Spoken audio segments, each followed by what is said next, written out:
One of the things that can be really overwhelming about trying to study the Bible and the New Testament, in addition to mind-blowing ideas about God and theology, is just the history of the thing. There's so many names and people and circumstances going on, some of which comes up in the Bible, some of which you have to do research on to understand outside the Bible. This was a complex moment in history with all kinds of cultures colliding to build this weird new world governed by Rome, but with all of these other groups struggling for power. And there is one lady who comes up just briefly in Acts chapter 24 named Drusilla of Judea.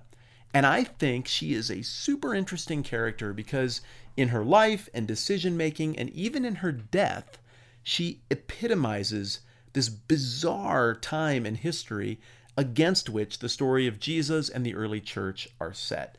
So I want to tell you a little bit about her, and I think if you understand her and the details about her life, it's actually going to be a little bit easier to understand the Bible in general. So Drusilla is the great-granddaughter of Herod the Great. Great-granddaughter? I think I've got that right. Herod the Great was not a Jew, but he was appointed king of the Jews about 40 years before the time of Christ by the Romans. Well, they hated him. The Jews wanted to be an independent nation again. Well, Herod tried to win them over by taxing them a lot and returning that tax money to them in the form of big building projects. But it didn't work. As Herod got older, he got weirder, and he's like, you know what? You guys are jerks anyway. Who cares? And so he started murdering people and doing more and more erratic stuff.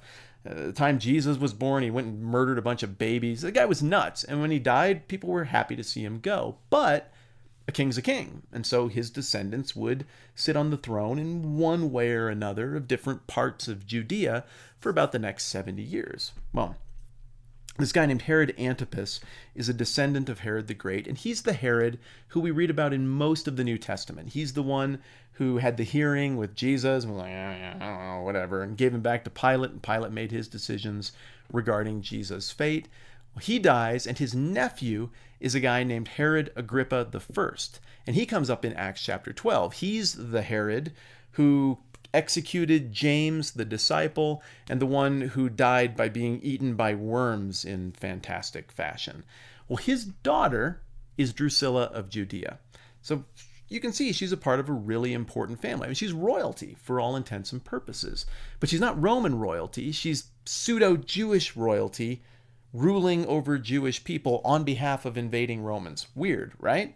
So Drusilla is betrothed by her father, Herod Agrippa I, who was eaten by worms in 44 AD, to marry a guy named, okay, I can do this, Gaius Julius Archelaus Antiochus Epiphanes. That name in and of itself tells you so much about this era. Gaius Julius, that's very Roman. Archelaus, well, that sounds like the name of the people who were part of the Herodian dynasty, descended from Herod the Great. And Antiochus Epiphanes, well, that's a reference back to the Syrian Greek rulers who were descended from Alexander the Great. So this whole swirling mess is summarized just in this betrothal. Well, long story short, she gets out of this betrothal she doesn't want. She doesn't have to marry the guy, and instead she marries a guy named Gaius Julius Azizus. Never heard of him? Yeah, me neither until I looked this stuff up. We don't have a picture of the guy, so I just went with this. I think he gets the point across. And she's married to this guy for a little while, but then along comes the Roman procurator or governor of Judea, Antoninus Felix. And Felix is the one who tries Paul in Acts chapter 24. And Felix ends up really developing a fancy for this Drusilla lady. And she must have been a pretty lady, because in order to marry her, her current husband, Gaius Julius Azizus, had to be adult circumcised. And let me tell you, folks, I have seen some pretty women in my day, but not one pretty enough to allow someone to do that to me. So she must have just been very special. And Felix gets an eye for her, and he actually hires a Jewish magician named Simon, maybe the Simon Magus of the Bible, to go and do Jewish magician tricks to her brain to get her to be like, I should totally ditch my husband and break the law of the God that I supposedly worship to go and marry this Roman guy. And so she does exactly that. And then she appears on screen with him as a young lady of about 19 here in Acts chapter 24. And it goes like this, where she comes up. Several days later, Felix came with his wife Drusilla, who was a Jewess. He sent for Paul. Paul's been under arrest. And listened to him as he spoke about faith in Jesus Christ. As Paul discoursed on righteousness, self-control, and the judgment to come, Felix was afraid and said, "Okay, that's enough for now. You may leave. When I find it convenient, I'll send for you." See, when you know the story of his marriage to Drusilla, what Paul was probably talking about in that passage makes a lot more sense. Well, Drusilla and Felix have a couple of kids together, and tragically, Drusilla dies in August of 79 AD. How do we know exactly when she died? Well, we actually know the exact date. I think it's August 24th, 79 AD, because she died in the eruption at Pompeii.